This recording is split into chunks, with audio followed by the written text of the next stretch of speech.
बिस्मिल्लाहिर्रहमानिर्रहीम। स्टूडेंट अस्सलाम वालेकुम, मैं हूं आपका मैथ का टीचर तनवीर अहमद। तो हम फर्स्ट ईयर की मैथमेटिक्स कर रहे हैं। चैप्टर नंबर 4 स्टार्ट किया हुआ है। 4.2 एक्सरसाइज का क्वेश्चन नंबर हम 3 कर रहे हैं। इसमें क्वेश्चन को हमें सोल्व करना है। ये जो हमारी इक्वेशन है इसमें मैक्सिमम एक्स वेरिएबल की पावर 6 है और मिनिमम वेरिएबल की पावर 3 है। तो सबसे पहले हम इसको सादा तरीन फॉर्म में लिखेंगे, यानी कि वेरिएबल की पावर को रिड्यूस करेंगे। तो सबसे जो छोटी पावर है वेरिएबल की, बड़ी को वैल्यू को भी छोटी के मुताबिक कन्वर्ट करेंगे। छोटी पावर x की पावर 3 है तो बड़ी वैल्यू को भी x की पावर 3 वाली फॉर्म में कन्वर्ट करेंगे। तो वो क्या आ जाएगा, x की पावर 3 होल की पावर 2, 3 टू 6। ये वाली कंडीशन भी सेटिस्फाई होगी और ये वाली कंडीशन भी। मिनिमम वैल्यू जो है x की पावर 3 है तो बड़ी वैल्यू को भी 3 की फॉर्म में कन्वर्ट किया। -9x की power 3 plus 8 is equal to 0 आ गया।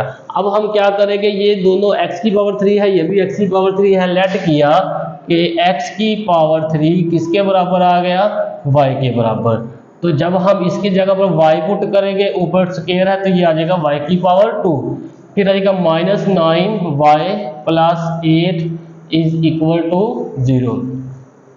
तो ये हमारे पास इक्वेशन आ गई है। ये सादा तरीन फॉर्म आ गई है। यहाँ थोड़ी सी कॉम्प्लिकेटेड इक्वेशन थी और ये मुख्तसर आ गई है। अब हम यहाँ पर फैक्टराइजेशन का अमल करेंगे और हमें पता है कि जब भी फैक्टराइजेशन का अमल किया जाता है तो सबसे पहले कांस्टेंट और वेरिएबल की पावर 2 जो होती है विद साइन इनको मल्टीप्लाई करना होता है। यहाँ पर +8 है, ये यहाँ पर प्लस y की पावर 2 है तो ये बनेगा 8y की पावर 2। अब हमारे पास पहली कंडीशन क्या आ गई, 8 + 8y की पावर 2, और यहाँ पर हमने मल्टीप्लिकेशन के फॉर्म में लिखना है।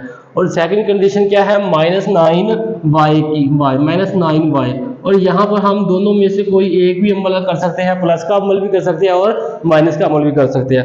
अब हमें फैक्टर चाहिए, दो ऐसे फैक्टर चाहिए जिनको मल्टीप्लाई करने से हमारे पास वैल्यू 8y² आए और जिनको प्लस या माइनस, यहाँ पर दोनों अमल कर सकते हैं। दोनों में से कोई एक अमल करना है।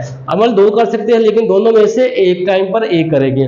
प्लस या माइनस में से हमारे पास कोई भी अमल करे तो हमारे पास आंसर क्या आना चाहिए, -9। तो हम सबसे पहले 8 वाली कंडीशन जो है वो सेटिस्फाई करते हैं। तो छोटे से छोटा टेबल होता है 2। अब हम 2 से स्टार्ट करते हैं टेबल से।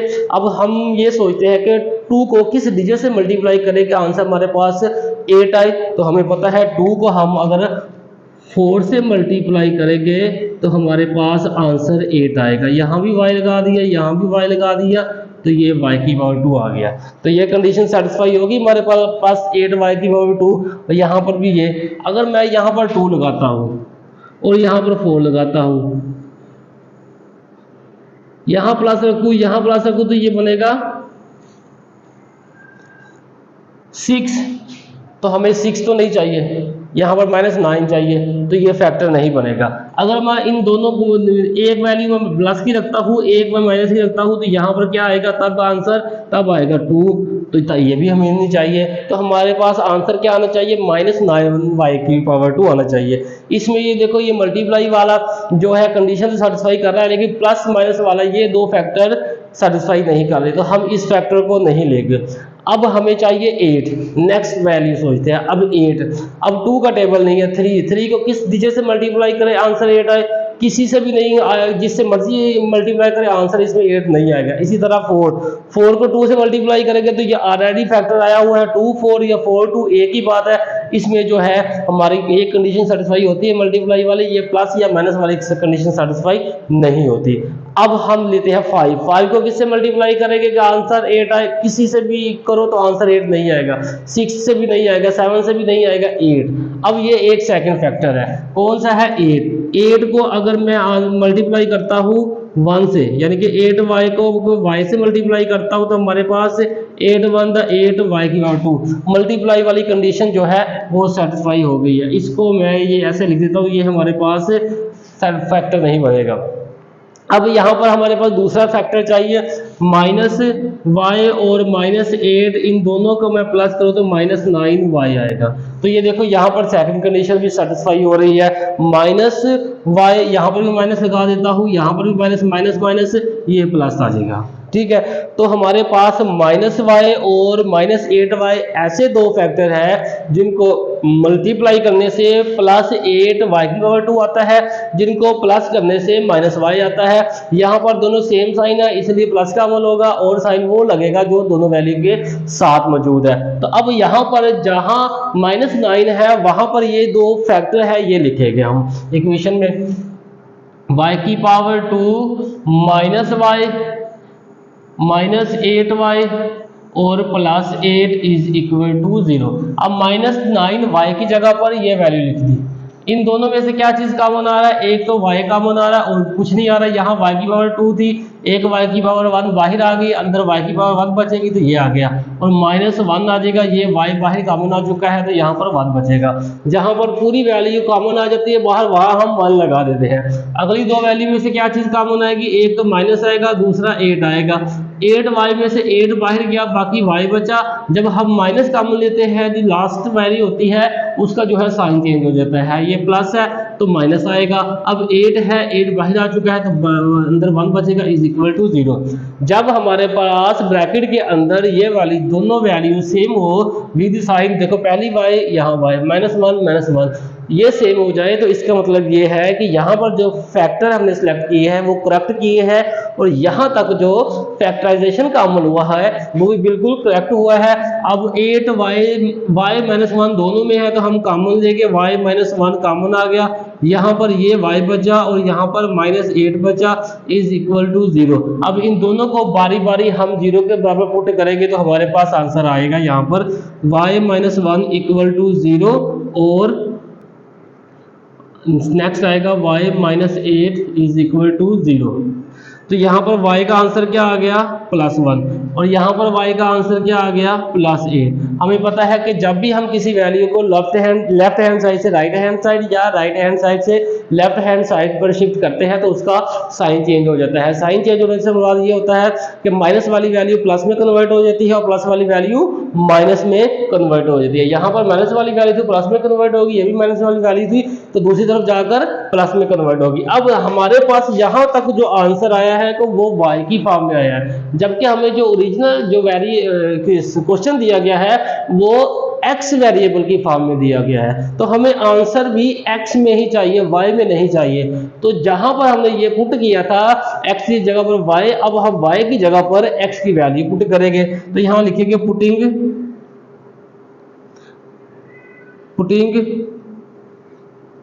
y किसके बराबर था? x की पावर 3। अब जहां जहां y है वहां x की पावर 3 पुट करेंगे तो ये बनेगा x की पावर 3 इज इक्वल टू 1। इसको ऐसे लिख सकते हैं x की पावर 3 -1 इज इक्वल टू 0।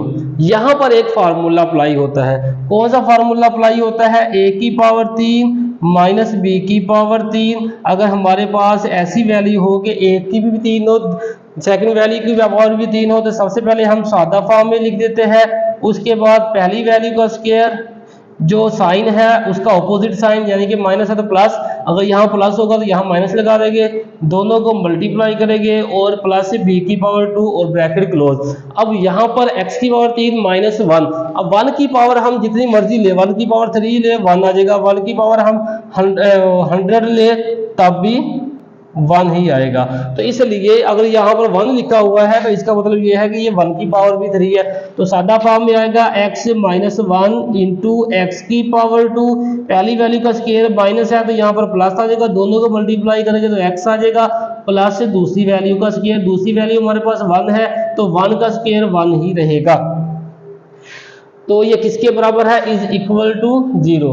तो यहाँ पर x -1 इक्वल टू 0 और x square plus x minus plus 1 equal to 0, यानी कि इस वैल्यू को अलग 0 के बराबर पुट किया और इस वैल्यू को अलग 0 के बराबर पुट किया।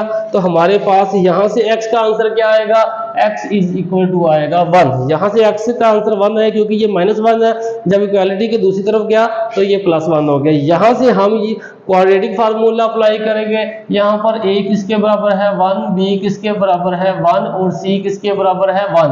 क्वाड्रेटिक फार्मूला होता है minus b plus minus b square minus 4ac इसका square root divided by 2a। यहाँ वैल्यू पुट करेंगे, माइनस और b का आंसर है 1 प्लस माइनस 1 का स्क्वायर माइनस 4a हमारे पास 1 और c हमारे पास 1 इसका स्क्वायर रूट और डिवाइडेड बाय 2a हमारे पास 1 है। यहाँ पर मैंने वैल्यू पुट की, a की वैल्यू भी 1 थी, b की वैल्यू भी 1 थी, c की वैल्यू भी 1 थी। यहाँ पर वैल्यू पुट कर दी क्वाड्रेटिक फार्मूले में, तो आंसर क्या आया -1 प्लस माइनस 1 माइनस 4 ये स्क्वायर रूट डिवाइडेड बाय 2।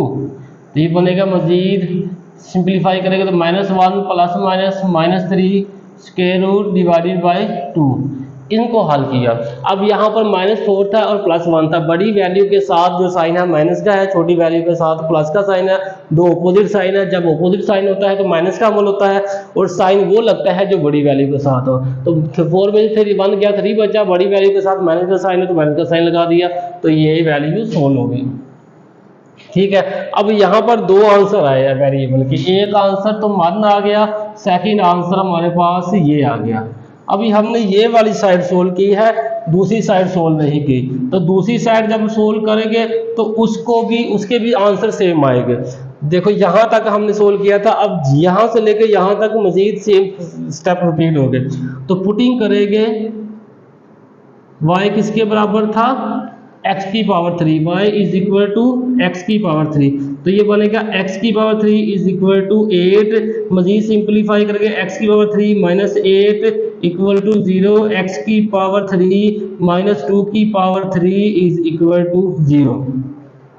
तो यहाँ पर हम क्वाड्रेटिक फार्मूला लगा देंगे, मैं ऊपर लगा देता हूँ, तो ये बनेगा x माइनस 2 इंटू, अब सादा फॉर्म में आ गया, उसके बाद पहली वैल्यू का स्क्वायर, माइनस है तो प्लस आ जाएगा, दोनों को मल्टीप्लाई करेंगे तो ये आ जाएगा 2x, उसके बाद प्लस दूसरी वैल्यू का स्क्वायर 4 इज इक्वल टू 0। अब इस वैल्यू को अलग 0 के बराबर पुट करेंगे और इस वैल्यू को अलग 0 के बराबर पुट करेंगे, तो x माइनस 2 इक्वल टू 0 और यहाँ से x का आंसर क्या आ गया +2, क्योंकि ये दूसरी तरफ जाकर साइन इसका प्लस में कन्वर्ट हो गया। यहाँ पर हम क्वाड्रेटिक फार्मूला लगाएंगे, लेकिन सबसे पहले हम इसे इक्वल टू 0 पुट करेंगे, +4 इज इक्वल टू 0। यहाँ पर a किसके बराबर है 1, b किसके बराबर है 2 और c किसके बराबर है 4। x की पावर जो 2 होती है वो उसका कोफिशिएंट a के बराबर होता है, x की पावर 1 का कोफिशिएंट b के और कांस्टेंट का कोफिशिएंट होता है c के बराबर। यहाँ पर क्वाड्रेटिक फार्मूला लिखेंगे -b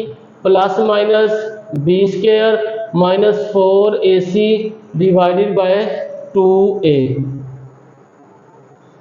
तो यहाँ पर हमारे पास वैल्यू पुट करेंगे, माइनस आ जाएगा, b किसके बराबर है 2 के, तो ये 2 आ गया, उसके बाद प्लस माइनस b का स्क्वायर यानी कि 2 की पावर 2 का स्क्वायर माइनस 4a हमारे पास 1 है और c का आंसर हमारे पास 4 है, तो ये हमने वैल्यू पुट की, ये स्क्वायर रूट यहाँ तक आ गया डिवाइडेड बाय 2a। तो मजीद सिंप्लीफाई करेंगे तो -2 प्लस माइनस 2 का स्क्वायर 4 माइनस आ जाएगा 4 1 दा 4 4 4 दा 16, इसको सिंप्लीफाई किया तो ये आ गया डिवाइडेड बाय 2a। यहाँ पर a की वैल्यू पुट करनी थी जो मैंने नहीं की, तो ये 1 थी a की वैल्यू, तो ये 2 1 दा 2 आ गया।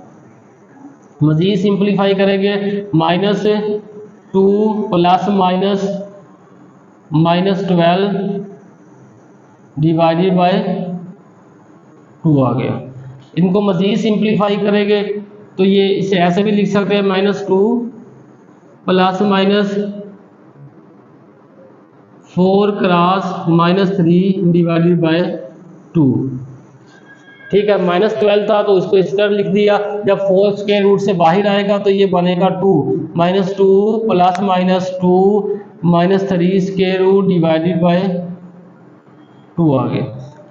मजीद सिंप्लीफाई किया तो 2 कॉमन आ गया, यहाँ पर 1 बचेगा, -1 plus -3 square root divided by 2a, ये 2 से कैंसिल, तो x का आंसर फाइनल क्या आ गया -1 प्लस -3 स्क्वायर रूट, ये हमारे पास x का आंसर आ गया। यहाँ पर भी x के 2 आंसर आए, यहाँ पर भी दो आंसर आए, यहाँ पर भी दो आंसर आए, तो सॉल्यूशन सेट क्या आएगा हमारे पास? सबसे पहले ये वाले लिखते हैं 1, उसके बाद ये लिखते हैं 2, फिर ये लिखते हैं -1 plus minus minus 3 square root divided by 2।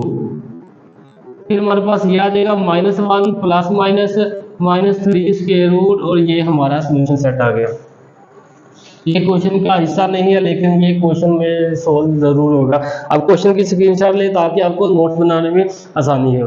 तो ये क्वेश्चन था, इसमें हमारे पास जो इक्वेशन दी गई थी उसके वेरिएबल की पावर ज़्यादा दी गई थी, उसको कम में कन्वर्ट करने के लिए हमने क्या किया कि ये जो छोटी वेरिएबल की पावर थी बड़ी को भी उसके मुताबिक कन्वर्ट किया।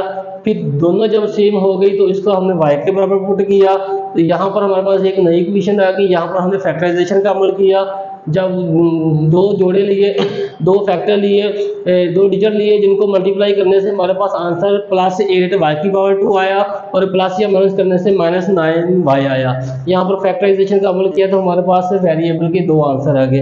हमें इक्वेशन में वेरिएबल x दिया गया था, यहाँ पर आंसर आया है y में, तो y में हमें आंसर नहीं चाहिए, हमें आंसर भी x में चाहिए, इसलिए पुट करेंगे यहाँ पर जो हमने x/3 y के बराबर पुट किया था वो यहाँ पुट करेंगे y = x/3। तो यहाँ पर हमारे पास एक फार्मूला लगता है, या तो पहली वैल्यू की भी पावर 3 हो, दूसरी वैल्यू की पावर 3 हो, तो हम क्या करते हैं एक बार सादा फॉर्म में लिखते हैं, उसके बाद पहली वैल्यू का स्क्वायर, यहाँ पर जो साइन होता है उसका ऑपोजिट साइन लगाकर दोनों को मल्टीप्लाई करते हैं, प्लस b की पावर 2 लगा देते हैं।